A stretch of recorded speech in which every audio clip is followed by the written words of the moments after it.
E aí pessoal, tudo bom? Saudações, professor Javá de novo, aqui com o nosso mini curso teórico de farmacotécnica. Hoje, a primeira aula, a aula propriamente dita, onde nós veremos introdução à farmacotécnica e conceitos. Vamos lá? Bora! Os primeiros conceitos que precisamos saber são os conceitos de medicamento e forma farmacêutica, bem como o próprio conceito de farmacotécnica. Para a definição de medicamento, nós utilizaremos a Lei 5991, de 17 de dezembro de 1973, onde ela diz que o medicamento é o produto farmacêutico tecnicamente obtido ou elaborado com finalidade profilática, ou seja, preventiva, curativa, paliativa, ou seja, para aliviar, ou para fins de diagnóstico. Esse conceito também é encontrado na Farmacopeia Brasileira Quinta edição, que é outra referência que vai ser muito utilizada na aula de hoje. Certo, aí você deve se perguntar o que seria um produto farmacêutico. Mais uma vez utilizamos a lei, no caso agora a Resolução 577 de 2013, do Conselho Federal de Farmácia, onde ele coloca o produto farmacêutico como aquele produto destinado para a saúde com finalidade estética ou medicamentosa. Na finalidade estética teremos os cosméticos e produtos de higiene pessoal, além, claro, da parte de produto farmacêutico teríamos o medicamento, que é o principal foco do curso, é o principal foco do trabalho farmacêutico. E o que seria a forma farmacêutica? Seria o resultado da mistura de um ou mais ativos com excipientes submetida às operações farmacêuticas adequadas, resultando no produto com o efeito desejado após a administração. Nessa definição, você tem uma mistura de uma parte de ativos, composto de ativos, e uma outra parte composta de recipientes. Os ativos terão a ação farmacológica desejada, na grande maioria dos casos a ação farmacodinâmica desejada, deverão ter ação farmacodinâmica e farmacológica desejada, e os recipientes eles não devem ter ação tóxica, ou não deve interferir na ação desejada do ativo. E você percebe também que ativos recipientes devem ser incorporados ao produto mediante operações farmacêuticas. Conforme falado no vídeo anterior, nós veremos, quando nós começamos a observar as formas farmacêuticas mais a fundo, nós veremos que operações farmacêuticas são utilizadas para se fazer cada forma farmacêutica, que operações de mistura, operações de pesagem, operações de prensagem, operação de invase, dentre outros. O importante é que a forma farmacêutica tenha o efeito desejado após a administração. Se você observar no conceito, na definição de forma farmacêutica, essa é justamente a parte final da definição, o objetivo, justamente o alvo da forma farmacêutica. Vistos esses conceitos, nós teremos, no caso, a definição de farmacotécnica. Definição que você encontra no livro do professor Ansel, onde ele diz que farmacotécnica é área geral de estudo relacionada com a formulação, manufatura, estabilidade e efetividade das formas farmacêuticas. Ou seja, relacionada com a formulação, eu desenvolvo aquela formulação, eu digo como aquele produto será feito, eu digo como aquele produto será produzido, manufaturado ou manipulado. Eu estudarei a estabilidade daquele produto, estabilidade que inclusive nós estudaremos na próxima aula, quando veremos a parte de estabilidade como um todo, incluindo a parte de prazo de validade, e a efetividade das formas farmacêuticas, ou seja, aquilo que se deseja de uma forma farmacêutica. Fármaco. O que seria um fármaco? Qual a diferença entre fármaco e ativo? Fármaco é a mesma coisa que ativo? Não. Por que não seria a mesma coisa? Eu já vi tantos produtos onde o ativo é um fármaco, de fato, só que a porção ativa, na porção do componente ativo, não é necessariamente um fármaco, ela pode ser também uma mistura de fármacos, como ocorre, por exemplo, nos fitoterápicos. Falando a grosso modo, o fármaco seria a substância pura, com a ação farmacológica desejada. Seria, digamos assim, uma molécula ativa. É um conceito que fica mais na parte de farmacologia, portanto eu não vou me aprofundar tanto nele. Aliás, se você observar no próprio livro do professor Ansel, você vai observar que o conceito de fármaco se confunde com o conceito de medicamento. O ativo ou porção ativa, parte ativa do medicamento, é aquela parte do medicamento que possui a ação terapêutica desejada. Ponto. Só isso. O ativo pode ser composto de um ou mais recipientes. No caso, por exemplo, para diferenciar um de outro, eu coloquei aqui a ilustração da pilocarpina e de um frasco de extrato glicólico de jaborandi. Tem também à direita, esse líquido mais claro, o extrato glicólico de calêndula. Mas eu quero que você se atente ao extrato glicólico de jaborandi. Pilocarpus jaborandi, uma planta medicinal reconhecida cientificamente, de onde se extrai o extrato glicólico de jaborandi, que tem ação terapêutica. É muito utilizado, por exemplo, para shampoo anti-caspa, é um anti-inflamatório de ação reconhecida cientificamente. E desse extrato se retira e se isola a pilocarpina. Pilocarpina, uma substância pura que constitui-se como um fármaco, no caso um fitofármaco, um fármaco que foi extraído isolado de um extrato vegetal, de um fitoterápico. Excipientes. Os excipientes, eles devem ser destituídos de ação tóxica e de ação farmacodinâmica. Para todos os efeitos, eles não são eles que exercem o efeito terapêutico desejado, né? E, obviamente, da mesma forma que o ativo, eles não devem ser tóxicos para o paciente. Um exemplo que eu coloquei aqui é o metilparabeno, comercialmente chamado de Impagin, um conservante antimicrobiano muito utilizado tanto em formulações medicamentosas quanto em formulações cosméticas. Muito bem, vistos esses conceitos até agora, nós já podemos iniciar aquela partezinha que nós nos propomos na primeira aula, de iniciarmos, né, algumas questões, de vermos algumas questões nossas e de concursos. Questão 1. O medicamento ciprofloxacino, muita atenção no enunciado. O medicamento ciprofloxacino genérico, na forma farmacêutica de comprimidos, pode ser prescrito como um comprimido a cada 12 horas por 7 dias para infecções urinárias em homens. Forma farmacêutica de comprimidos. Pode ser prescrito como um comprimido a cada 12 horas por 7 dias para infecções urinárias em homens. Ou 3 dias para mulheres. Em vista disso, assinale verdadeiro ou falso nas assertivas abaixo. O enunciado acima está errado, pois comprimido é o medicamento ciprofloxacino, 500mg genérico, é a forma farmacêutica. Falso. Por que estaria falso? Porque ocorre o contrário. Conforme eu falei, leiam o enunciado. O medicamento ciprofloxacino, realmente ciprofloxacino, 500mg genérico, na forma farmacêutica de comprimidos. O medicamento ciprofloxacino é o medicamento. E a forma farmacêutica é comprimidos. Aqui ele inverte, portanto, falso. Mais falso que o Mundial do Palmeiras. O próximo item já entra algo. No próximo item já entra algo que nós vamos trabalhar constantemente em todas as aulas, que é a parte de cálculos farmacêuticos. O que é que ele diz? No tratamento completo, podemos dizer que um homem ingere 7 gramas de ciprofloxacino, enquanto a mulher ingere 3 gramas. Será que é verdadeiro ou falso? Vamos ver. Um comprimido possui 500 miligramas. Portanto, tomadas de 12 em 12 horas, correspondendo a 2 vezes ao dia, temos o quê? 2 comprimidos por dia. 2 vezes 500 miligramas dá 1000 miligramas, que é o equivalente a 1 grama. Portanto, o paciente masculino, durante 7 dias, ele toma 1 grama por dia. 7 vezes 1, 7 gramas. A primeira parte do enunciado está correta. Vamos ver a segunda parte? As mulheres tomam este mesmo grama, só que durante 3 dias. Portanto, 3 vezes 1, 3 gramas. Portanto, verdadeira. Alternativa, verdadeira. Certo. Vamos aprofundar um pouco mais. No mesmo caso, em uma produção de 5.000 comprimidos, quanto se usa de ativo? Ora, 500 miligramas estão em 1 comprimido. Se 500 miligramas estão em 1 comprimido, então X estão em 5.000 comprimidos. Fazendo as contas, multiplicando em cruz, com toda a regra de 3 direta. Lembrando, cálculos de regra de 3 em cálculos farmacêuticos não utilizamos a regra de 3 indireta, utilizando a regra de 3 direta. Temos que X é igual a 2.500.000 miligramas, ou 2.500 gramas, ou 2,5 kg de ativo. Agora, claro, isso desconsiderando perdas. Como assim desconsiderando perdas? Em uma produção, sempre vai haver perdas, seja na produção industrial, seja numa manipulação.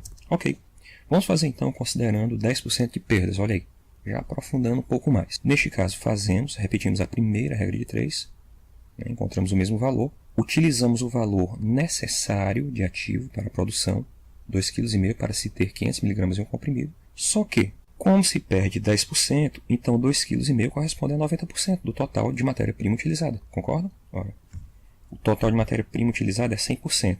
Se eu perco 10, então me restam 90%. Portanto, esses 2,5 kg correspondem a 90% e Y corresponde a 100%. Fazendo essa regra de 3 multiplicando em cruz, tem-se que com 10% de perdas, necessitamos de 2,778 kg no total. Vamos lá, voltando aqui, conforme nós vimos nos cálculos da questão, mesmo aquele que ele pediu na questão, temos aqui um item verdadeiro.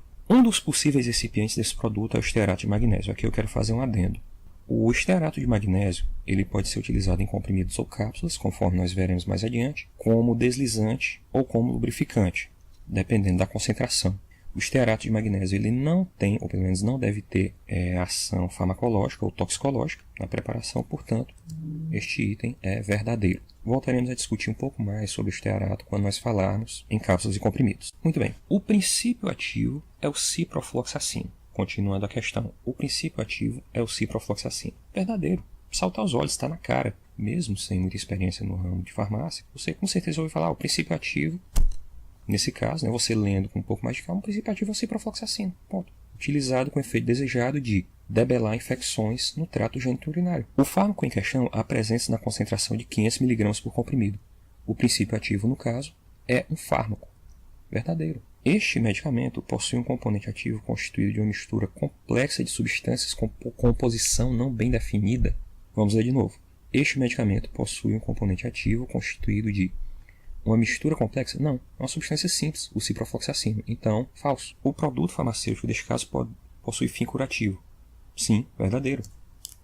Possui a finalidade de curar, de debelar infecções no trato geniturinário. Muito bem. Vistos os primeiros conceitos, agora nós partiremos para um conceito mais simples, que são os conceitos de embalagem primária e secundária. Ressaltando, os materiais de embalagem serão vistos no curso de Tecnologia da Produção Farmacêutica. Os conceitos de embalagem secundária e embalagem primária são bem simples. Embalagem primária é aquela que entra em contato direto com o produto farmacêutico, com a minha forma farmacêutica. No caso, por exemplo, um blister de comprimido é uma embalagem primária. Um frasco de xarope, um frasco de vidro âmbar, é a embalagem primária. Uma bisnaga para condicionamento semissólido, gel, pomada, creme, loção, é uma embalagem primária. Porque eles vão entrar em contato direto com o produto que vai ser utilizado pelo paciente. Já a embalagem secundária é aquela que entra em contato direto com a embalagem primária. Não tem dificuldade. Tanto não tem dificuldade que nessa questão 2, eu vou deixar para que vocês resolvam me responder ela. Vocês podem responder aqui abaixo, certo? Nos comentários do vídeo.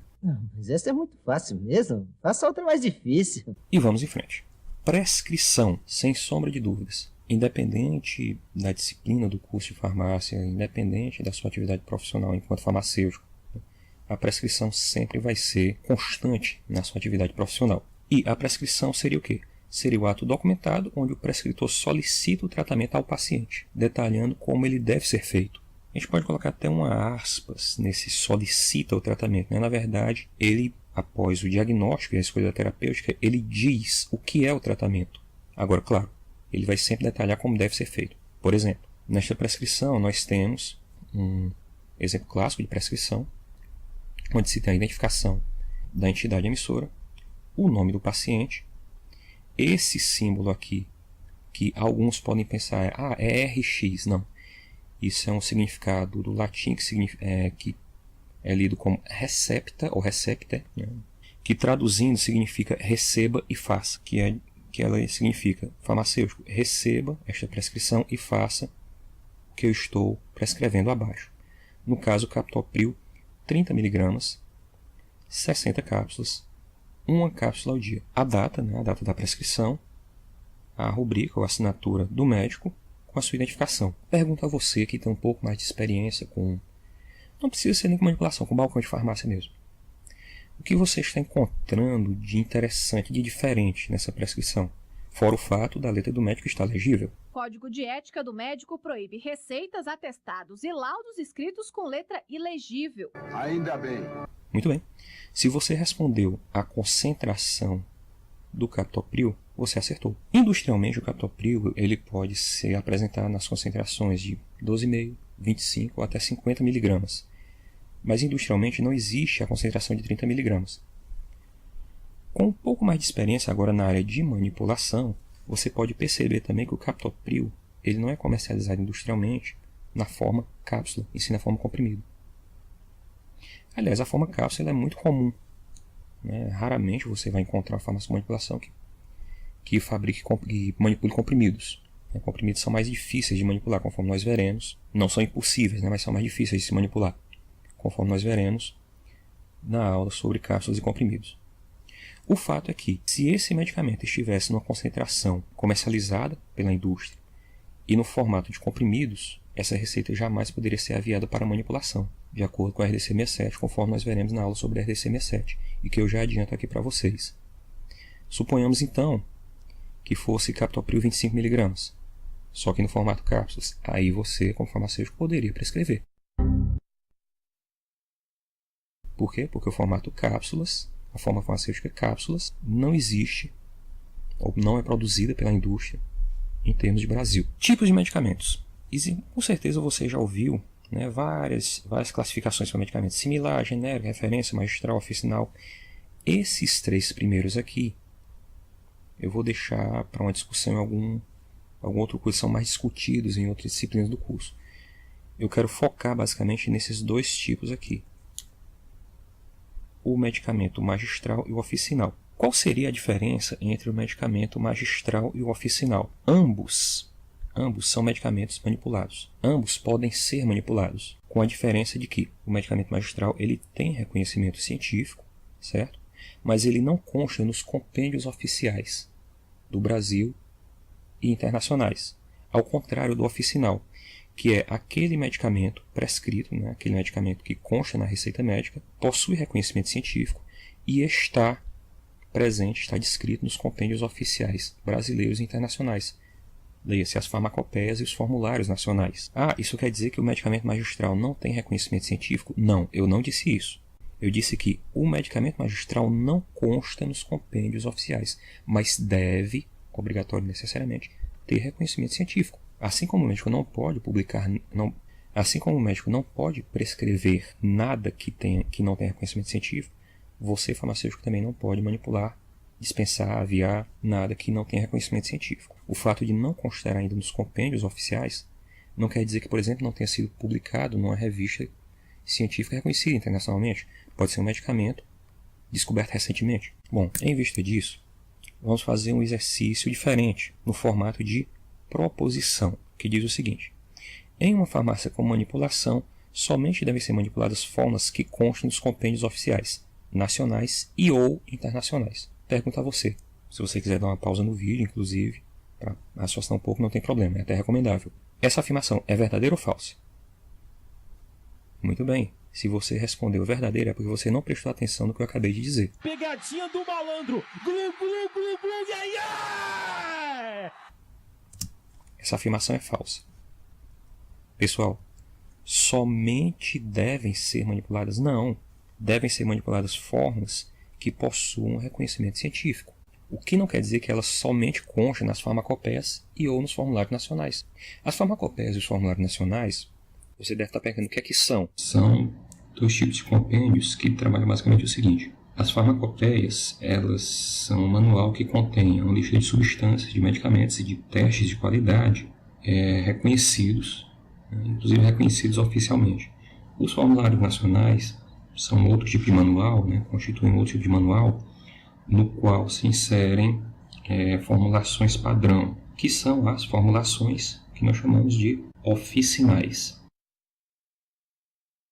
Esse grifo no somente devem é o que tornaria essa proposição falsa. Como eu tornaria ela verdadeira? Em uma farmácia com manipulação, podem ser manipuladas fórmulas que não constem nos compêndios oficiais nacionais e ou internacionais, contanto que elas tenham a condição mínima de terem reconhecimento científico. Qualidade.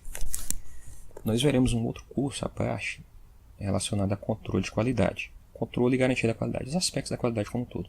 De antemão, o que é que você, meu amigo, o que é que você, minha amiga, precisa saber? Existe o controle de qualidade, que são os testes laboratoriais que se faz que devem ser feitos dentro de uma indústria ou de uma manipulação. E existe a garantia da qualidade. Certo? Qual é a diferença entre um e outro? Quando nós falamos de qualidade, a primeira imagem que nos vem à cabeça, a pessoa, o sujeito, a pessoa no laboratório, de jaleco, fazendo vários testes com vidrarias, reagentes, de modo a obter alguns resultados. A questão é, essa visão da qualidade se refere ao controle de qualidade, que se divide em controle físico-químico, que são os testes físicos e químicos feitos no produto, que pode ser, não só no produto, aliás, diga-se, pode ser feito na matéria-prima, na embalagem também, pode ser feito no produto intermediário e no produto acabado, aliás, devem ser feitos no produto intermediário e no produto acabado, e o controle de qualidade microbiológico. O fato é que, quando se conclui esses testes de qualidade, quando se conclui esses testes em laboratório, a qualidade não acabou aí, porque o medicamento ou o correlato, ele vai ser exposto a condições ambientais adversas à sua preservação. E é aí onde entra uma parte da garantia da qualidade que o controle de qualidade não cobre. Quer dizer que a garantia da qualidade não vai cobrir as atividades do controle de qualidade? Não. A garantia ela cobre as atividades do controle de qualidade e o que ocorre com a qualidade do medicamento ou do correlato após ele sair da indústria ou com a qualidade das suas matérias-primas e embalagens antes dela chegar à indústria, certo? Resumindo, a garantia da qualidade ela visa manter a qualidade do produto, certo? E o que seria qualidade? Você já se perguntou isso? Não. Qualidade são as características que eu desejo para o meu produto. A ação terapêutica desejada no medicamento é uma característica de qualidade. A coloração do meu medicamento, ele não pode mudar de cor, é uma característica de qualidade.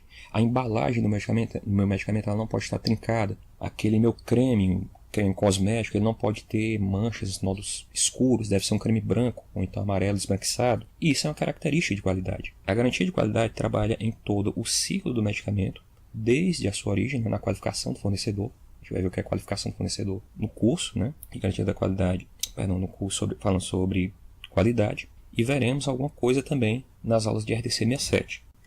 Rótulos. Existem os rótulos dos produtos industrializados e dos produtos manipulados. De antemão, você já pode perceber que o produto manipulado ele deve conter detalhes mais específicos, né? Como, por exemplo, a identificação do paciente. Claro, o produto manipulado ele é direcionado especificamente para aquele paciente. Já alguns detalhes, como, por exemplo, o número de registro do produto, devem vir no industrializado, coisa que não vem no manipulado. O produto manipulado ele não tem registro na Anvisa, ao contrário do industrializado, que ele deve ter registro. Em suma, no rótulo de produto industrializado, deve haver o nome do produto, o nome da substância, concentração, nome do fabricante, validade, data de fabricação, lote, que tipo de forma farmacêutica, a quantidade que vem na embalagem, seja ela primária ou secundária, avisos relativos ao uso, avisos de conservação, todo medicamento deve ser mantido fora do alcance de crianças, código de barras, número do serviço de atendimento ao consumidor, ao cliente, ao usuário, né? Além de outros dados, né, como dados de identificação responsável, número de registro, existe um item muito importante no rótulo de produto industrializado. Ele não é obrigatório, certo? Dependendo do tipo de medicamento, dependendo do tipo de produto, mas ele é muito importante porque indica, digamos assim, o grau de segurança daquele produto, ou por quem ou como ele deve ser prescrito, qual deve ser o controle dele, dentre outros aspectos, que é a tarja do produto. Eu até coloquei em destaque aqui. Existem produtos sem tarja, produtos com tarja de venda sob prescrição médica, e existem dois tipos de tarjas que requerem uma atenção especial, que é a venda com retenção de receita, que normalmente são os medicamentos da lista C1 da portaria 344, C1, C3, C4, C5, para ser mais específico, que são dispensados mediante retenção da primeira via da receita carbonada, e os medicamentos de tarja preta, que são dispensados naquela famosa receitinha azul da lista B1 da portaria 344. Vimos algumas questões, né, que nós elaboramos. Existem questões de concurso a respeito disso? Existem. Por exemplo, agora em 2017, portanto, eu vou procurar até trazer questões mais recentes, né, a propósito das questões de concurso, tipo essa questão da Prefeitura Municipal de Lupionópolis, no Paraná. Segundo a Anvisa, na embalagem de um medicamento deve constar as seguintes informações, exceto denominação genérica. Quem aqui já pegou um medicamento e nunca viu a denominação genérica?